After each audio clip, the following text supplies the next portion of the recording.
Hey everyone, welcome to Relatively Refined. My name is Paula.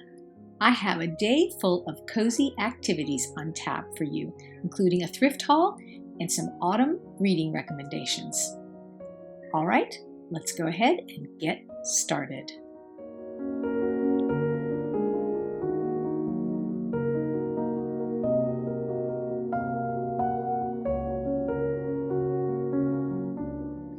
So I have another fantastic thrift haul to share with you.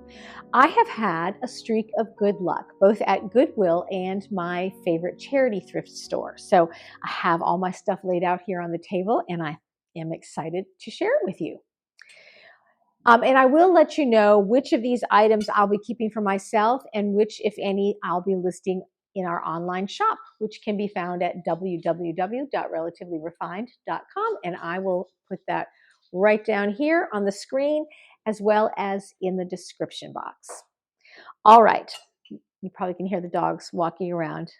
Hazel, you want to go outside? Hold on. The first thing I want to share with you is this really adorable ceramic basket. Now, I don't know what the original intention was for this basket, possibly for napkins, because it would be really cute to store cloth napkins in. You could also put flowers or succulents in it, some kind of plant. You could put fruit in it, really anything. I just thought it was so pretty. It has that great pattern and then this kind of cross weave or cross hatch design on it. And it has its design on both sides. Hold on, Phoebe. She's scratching for ice. Phoebe, will you grab a cube of ice for her? I make my daughter go feed the dog's ice habit. She loves to crunch on ice. Anyway, I just thought this was super cute. It is made in Japan, has a little sticker on the bottom, and I paid $4 for this. Hopefully all the dog noises will die down now. So I think I'm going to list this on the shop, although it's tempting to keep it because I could really see it on my kitchen table with some cloth napkins or, as I said, some a succulent in it, or even like a little draping ivy would be pretty. But I believe that I am, at this point, going to list this on our online shop. The next things that I found, or the next, I guess, items I found were a sugar and creamer. These are really cute. Let me read the bottom. I think the creamer has the pattern name. It is the Chartwell Collection, Churchill, made in England in the Briar Rose pattern. And there is the stamp. And how adorable is this little creamer? It has kind of that swirled three-dimensional design on it, and then these sweet little flowers. And then it is an open sugar with this kind of dusty rose colored band across the top. And I just thought they were so cute. And I have to tell you, when I saw them on the shelf, they were filthy. I mean, I was surprised they had been there because they're so cute, but honestly, under all the dirt, it was hard to tell that they were cute. So I saw the potential and I brought them home and washed them up, and they are absolutely adorable. So these will be headed to the shop. The next thing that I found, and actually the creamer and sugar were from the Goodwill, and this ceramic basket is from the little charity thrift store. I probably should have gone in some kind of order, but I didn't. And then the next thing I found was this little Delft dish. I think could possibly have been an ashtray because it has these little divots here. But I love blue and white, as you know, and I love Delft or anything with a windmill pattern on it. I am very drawn to. So I'm going to keep this for my own collection, and it'll just be a little trinket dish. It would be great for a tea bag, as a spoon rest, or on your bedside table for your jewelry and things at night. Girls, let's see. Okay, and then the next items I'm going to share with you are sets of dishes. So at Goodwill, I found this beautiful set of vintage blue bubble glass dishes. So let me hold, that's a stack of 4 plates. And here's one. Now, when there's just one single plate, it's hard to tell that it's blue, but it does have a very light kind of icy blue tone to it. And it has this really pretty spiral design in the center, or spoked design in the center, and then this bubble design that you can see. But when you get all the pieces together, you can clearly see that they have a blue hue to them. Anyway, I thought they were gorgeous. Now, there were several plates. Most of them had been chipped up because, as I've said before, the people at the Goodwill are not the most delicate in handling the glassware. In fact, when I was there, I watched one of the workers just kind of grab a whole stack of fragile items, and 2 or 3 of the things fell to the floor and smashed. So I'm not, I know that they get so much stuff and they have to get it out on the shelves, but it always does kind of make me cringe to see and hear the clinking of the glass. So, Hazel, enough. Hold on one second. I'm going to deal with the dogs because they are playing around right behind me. So I'm sure that's very distracting. So give me 1 second. I will be right back. All right, sit, stay. Okay, it's cookie time. And off they go. Okay, they have some treats. And as my daughter said, we're rewarding them for making noise. I said, yes, we are.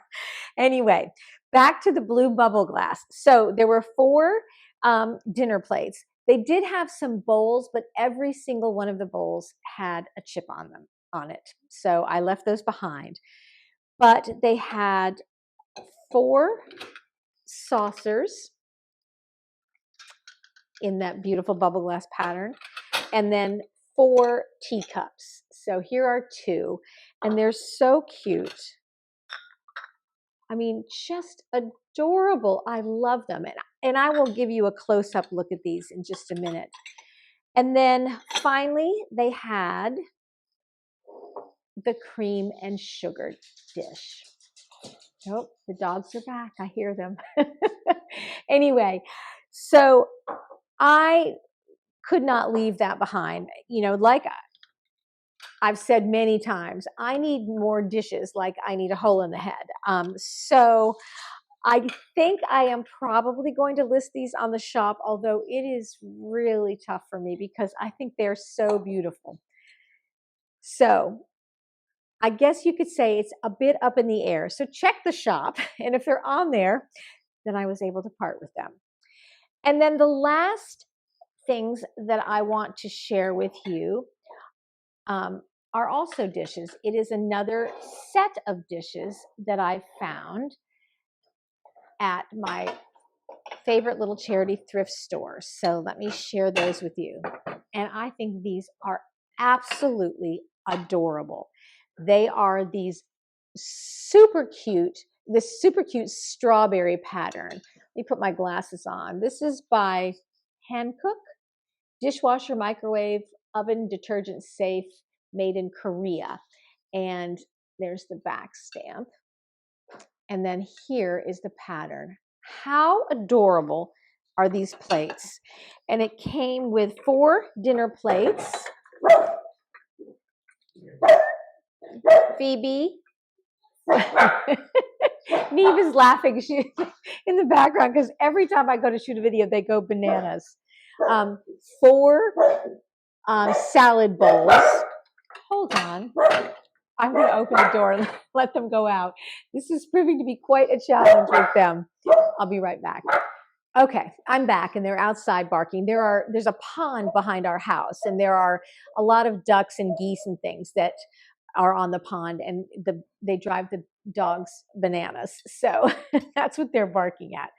Anyway, I thank you for your patience with my dogs. I do love them, and they are 100% spoiled. So what can I say? I've done it to myself. So anyway, 4 of these salad bowls, and then 4 of these, what I would call maybe cereal bowls, or they're too big to be berry bowls. So I guess they are maybe dessert bowls, soup bowls, cereal bowls. I don't know, some kind of bowl. But they're so cute. I could not resist that adorable strawberry pattern. It did not have any cups and saucers with it, which would have been, I'm sure, adorable. I will go back and check because sometimes things get separated, but I've washed all of this up, and my intention again is to list these strawberry dishes on the site, on our store. So I'm trying to decide if I should sell it as a whole set or if I should sell it as, sets of, 4 of each of these. I haven't quite decided. Shipping them definitely will be tricky as a set, so I may have to package them up separately. But anyway, that is just some of the things that I have come across in the last few weeks that I wanted to share with you. And I hope you enjoyed this haul. I hope that my streak of good luck continues. So now what I'm going to do is I'm going to give you some close-up footage of each of these items. And the dogs are back. All right, so here's a close-up look at that ceramic basket with the grape pattern. And here's the handle, and you can see it's actually in remarkably good condition. Usually things like this end up with some kind of a chip on them. And then over here are these adorable berry dishes. These are the salad bowls. And then here's a look at the dinner plates. Really, really cute. I love that berry pattern. I think it is so precious. And here's a close-up look at the creamer and sugar that were buried under layers of dirt. And when I say filthy, I mean they were filthy. Here are the bowls. And then here's a close-up look at this beautiful blue bubble glass. These are the cups. And this is the creamer and the sugar bowl. It's an open sugar. Here are the dinner plates. So cute. And there are some more of the cups and saucers. And then finally, here is a look at that little Delft dish, which I think, as I said, is probably an ashtray. Let me turn this around. But as I also said, I'm going to use it as a little trinket dish and add it to my collection. So I think that was a pretty darn good haul. And I'm very happy with what I found. And now I'm going to get it listed and on the shop so that I can, sort of tear the Band-Aid off and list it, I guess, because otherwise if it hangs around too long, I'll be tempted to keep it. And I don't know that I need 2 more sets of dishes. And I'm sure somebody would love to have these in their home. They are just beautiful.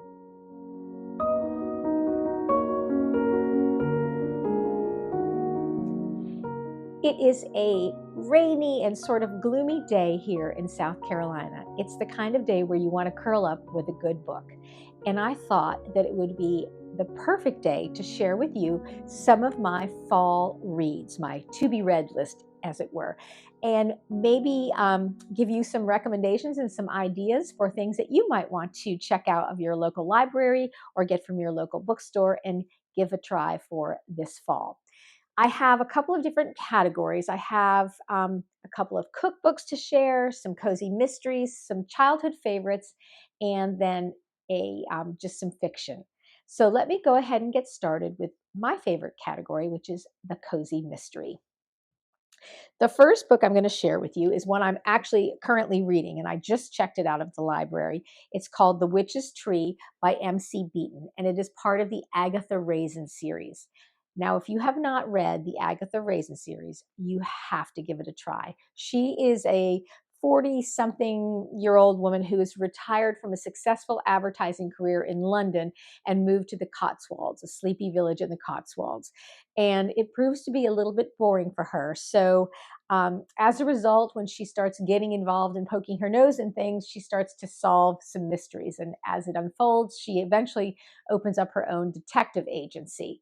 And The Witch's Tree is set in October, and I thought that the title was perfect for the fall. As we get, close to Halloween, it'd be even more perfect, but there's never a bad time to read an Agatha Raisin book. And she's very funny because she's not always a very likable character, but she's very, very funny. So I enjoy reading them. And this one starts out, in a very kind of dramatic way. And now cozy mysteries are not gory or bloody at all. In fact, they're usually very benign in that way. I mean, there is always someone who is murdered, but they don't really go into details a lot about that. So let me just read you the description of this. Driving home from a dinner party in the village of Sumpton Harcourt, Rory and Molly DeVere, the new vicar and his wife, strain to see the road ahead and then suddenly brake, screeching to a halt. Right in front of them, aglow in the headlights, a body hangs from a gnarled tree at the edge of town. An elderly spinster has been murdered, and the villagers are bewildered as to who would commit such a crime. Agatha Raisin rises to the occasion, a little glad for the excitement, to tell the truth, after a long run of lost cats and divorces on the books. But when two more murders follow the first, Agatha begins to fear for her reputation and even her life. The village is a small and very private place, she finds. It even has its own coven of witches. So I am only a few pages into this book and already I am loving it. So highly recommend the Agatha Raisin series. The next cozy mystery that I want to share with you is by Rita Mae Brown, and it's called Lost and Hound. And I love Rita Mae Brown's books because she features a lot of animals in them. And in fact, the animals talk in these books and often assist the humans, although the humans aren't necessarily aware of that, in solving the mysteries. And this one is set in Virginia in the fall as the leaves are changing. And, obviously it involves a fox hunt, which is quintessentially fall in my opinion. So there's a whole slew of these books by Rita Mae Brown, and every one of them is great. Let me just read you a little bit of an excerpt from this. Early fall in Virginia means shorter days, cooler temperatures, the blooming milkweeds of summer giving way to fields of fluffy seeds, and of course, the start of fox hunting season. It's Sister Jane Arnold's favorite time of year, and this year the Jefferson Hunt Club is busier than ever, organizing a fundraising drive to help with the upkeep of their beloved hunting grounds. But the festive season is interrupted by the appearance of a dead body tied to a chair and set directly in the path of a hunt. No one recognizes the victim, but the intentional placement makes it clear that someone is sending a message. And again, as I said, there's a series of books called the Sneaky Pie Brown book. Sneaky Pie Brown is a cat. I don't know that this one features the cats in it, but it is obviously there will be horses and other animals in it because it involves a fox hunt. So I do love Rita Mae Brown's mystery books and would also recommend any of the books, the cozy mystery books by her. So I think this is part of the fox hunting series. There's a couple of them: Crazy Like a Fox, Homeward Hound, Scarlet Fever, and Out of Hounds. So I'm excited to get reading that one. And then the last cozy mystery that I checked out of the library that I want to share with you is by Cleo Coyle, and it's called Dead Cold Brew. And it's part of the Coffee House Mysteries series. And I don't know that it's particularly set in the fall, but the coffee house element of it makes it feel like a cozy autumn mystery to me because, pumpkin spice latte and all of that in the fall evokes, for me anyway, a kind of a fall sense. So a coffee house in the fall are often associated in my mind. So this one is Coffee house manager Claire Cosi sheds tears of joy when her NYPD detective boyfriend surprises her with an engagement ring. But her bridal bliss is put on hold when a chilling mystery brings a wave of deadly danger to those she holds dear. And it's set in a New York City coffee house. And so I've not read any of these books in this series, so I will let you know how it it goes. But I am excited to try it. And again, that is Dead Cold Brew by Cleo Coyle. It also includes recipes to die for in the back of the book. So back here, there's a whole section on how to make cold brew, the Village Blend, which is the coffee house in the book, pretty and pink cookies, pink chocolate icing, Claire's perfect pumpkin bread with brown sugar and maple syrup. Now, if that's not a perfect fall recipe, I don't know what is. So that is it for the Cozy Mysteries. Now, I do have some, let me reach over here, childhood favorites that I want to share with you. These are books that I read over and over and over again in my childhood, and I still read them to this day. The first one, and I think I've talked about this on the channel before, is of course Understood Betsy by Dorothy Canfield Fisher. This is my all-time favorite book ever, of any books that I've ever read. And it's about a little girl named Elizabeth who lives in the city with her two spinster aunts. They're all three quite sickly and suffer from all kinds of illnesses, whether real or made up. But at one point, one of her aunts, I think, gets tuberculosis, and Elizabeth is no longer allowed to be around them for fear that she will get the disease. So she is sent to Vermont, to Putney, Vermont, on a train to live with the Putney cousins, who are farmers in rural Vermont. And the book is really about her coming of age and how she experiences a change in her life with her arrival in Vermont. It's just a whole different lifestyle. And in the end, she ends up absolutely loving living with the Putney cousins, even though she dreads it at first. But it is just such a wonderful book. And as I said, it's written by Dorothy Canfield Fisher, who is, of course, quite famous. And there's the Dorothy Canfield Fisher Award every year given to certain books. But Understood Betsy was first published in 1917. It says, for all of her 9 years, fragile Elizabeth Ann has heard her Aunt Frances refer in whispers to those horrid Putney cousins. But when her aunt can no longer care for her, Elizabeth Ann is forced to leave a sheltered life to live in the wilds of Vermont with distant relatives. And as I said, I have read this book probably no less than 75 times in my life, and I will read it again this fall because it is one of my all-time favorites. In fact, it is my all-time favorite book. Of course, my other favorite books as a child growing up were Nancy Drew books. And I have my collection of Nancy Drew books. And even though here I am, 59 years old, I do love to go back and reread them. They're just so nostalgic and so fun. And this is where I got my love of Cozy Mysteries from. So I will pull out my old Nancy Drew books. This one is The Secret of Redgate Farm, and read about Nancy and her friends Bess and George as they solve mysteries. I just absolutely love these books, and there's never a time when I don't feel like picking up a Nancy Drew book and reading it. So that is my second childhood favorite recommendation. And then finally, another favorite book of mine when I was growing up, and still is to this day, is a book called Miss Hickory.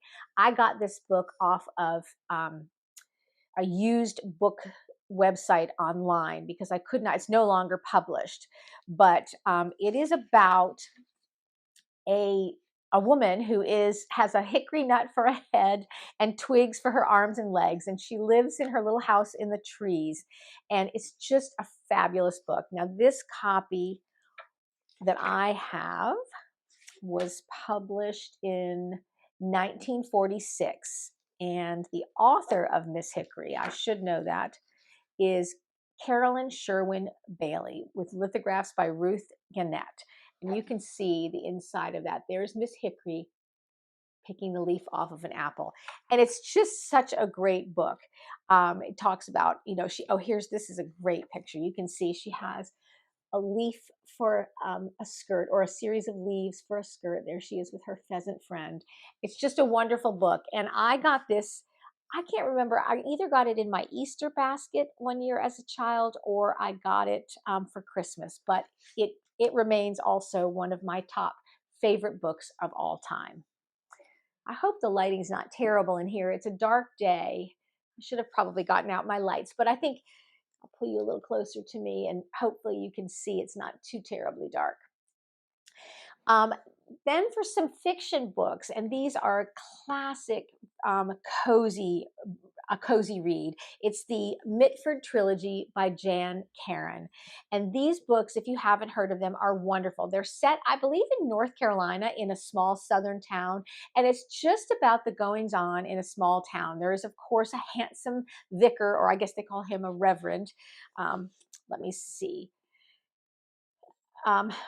Or maybe he's a priest. I'm not exactly sure. The back of this book, this one is called At Home in Mitford, and it says, it's easy to feel at home in Mitford. In these high green hills, the air is pure, the village is charming, and the people are generally lovable. Yet Father Tim, the bachelor rector, wants something more. Enter a dog the size of a sofa who moves in and won't go away. Add an attractive neighbor who begins wearing a path through the hedge.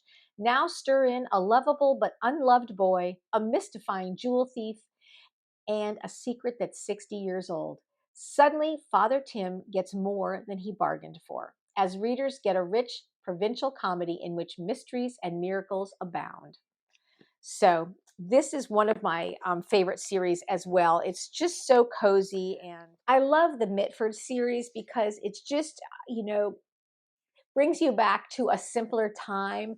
And it just evokes that cozy small town village life. I grew up in a very small town in Vermont, and I'm a small town girl at heart. And so I always love to read anything that has to do with a village or a small town and all the intricacies of life in a small town. So Jan Karon's A Mitford series is another wonderful read that I would recommend for the fall. And then let me reach over here. And then finally, I have some other recommendations. This one, oh, Hazel is about to bark because there's probably somebody walking past. Well, you'll be relieved to know that the danger of the dad pushing the stroller has passed, and I've been sufficiently protected from that by Hazel. You barked and scared them off, didn't you? You're going to come over? Come on. Come on. Come on. Come on. Here you come. All right. There we go. Okay. So the next series of books that I want to share with you, or not series, set of books, there are two of them that I would recommend. One is this. It's a church supper cookbook. Now, it doesn't necessarily have to be this for fall, but I love cookbooks in the fall, and I love church supper cookbooks. And this one is really fun. It's Gooseberry Patch Church Suppers, and I got it at Goodwill, in the Goodwill near my school one day. I stopped in, and I love that it's organized by events that you would find, held in a small town or a church. So there's pancake breakfast. So recipes for a pancake breakfast. Recipes for a ladies' lunch. Like if you had a church ladies group, you would have a ladies' lunch. Mom's cherry soda salad. Sparkling sipper. These are little drinks or recipes. Razzleberry punch. I mean, can you beat it? It's so cute. Summertime socials. That's another of the categories. Mama's sausage and peppers. Divine chicken salad. Mommy's antipasto salad by Yvonne Van Brimmer. And it gives the person who contributed this homemade baked beans, famous calico beans. And then you have snacks and such, fun foods for kids. Really, really cute. There's an election day luncheon, ice cream social, food for a crowd. Really, really fun. So I love a good cookbook, and I read cookbooks like books. I love to look through them and get ideas for recipes, and just especially ones that are, well, that'll teach me to film in the front room where the dogs have a view of everything. That was my daughter just heading out. So anyway, I do love a good cookbook, and a church supper cookbook is hard to beat. There are some great recipes, and they always remind me of my grandmother's, because it's just good old-fashioned home cooking. And then the last book that I want to share with you, and one of my favorite authors as well, is Susan Branch. And this is the From the Heart of the Home Autumn book. Now, Susan Branch lives on Martha's Vineyard, which is a gorgeous place. And she's a very talented artist. And the book is hand kind of penned by her. And the pictures are so cute. This says red chili and onion rings. So it's a combination of recipes and little stories, fall sayings, gift basket ideas, just all kind of fall bucket list type things. And the illustrations are absolutely darling. I want to live in a Susan Branch book. I just absolutely love it. It is just so wonderful. I also have the Christmas book by her, and there's a summer book that I have, this one, and then there's also some other ones just from the heart of the home. There's like a little Valentine's Day book. So I'm trying to collect them all, and I always look for them when I'm in thrift stores and used bookstores. But this is the cover of the autumn book. I mean, how adorable is that? So that concludes my fall reading recommendations. And now, because it is such a perfect day for reading, I think what I will do is head to the kitchen, maybe whip up some kind of little fun treat to serve with a pot of tea, and then curl up with a good book. Read, and I hope you have a chance to do the same. I want to thank you for spending some time with me. And before I head off to the kitchen to make my fall treat and curl up with a book, I wanted to answer a couple of questions that we've had about our mystery gift boxes, or our themed gift boxes that are for sale on our website. Some of them are pre-order, like the fall box and the Christmas box, and those are mailed out on specific dates. The fall box, I think, goes out September 21st, and the Christmas box goes out the very end of November. There are two other themed boxes, the Birds and the Bees and the Steeped in Stories boxes. And those, if you would like to order those for someone as a Christmas gift, you can order them and just let us know that you'd like us to hold off on mailing it until the holidays. And we can mail it to the person of your choice, or we can send them out directly to you, and then you can wrap them up and give them to whomever you'd like to order them for. We can also include a gift enclosure. Just let us know what you'd like us to say on that. I believe there's a spot when you order that you can leave us a message and ask us to hold off on sending it out to a certain date, or send it to another location, or whatever you'd like us to put on a gift card. So go ahead and check those out. And if you have any questions, certainly always shoot us an email. We will be happy to answer any questions you may have. All right, everyone, that's going to do it. I'll link a couple of videos for you at the end of this video for you to watch until our next upload, and I will see you later. Bye-bye.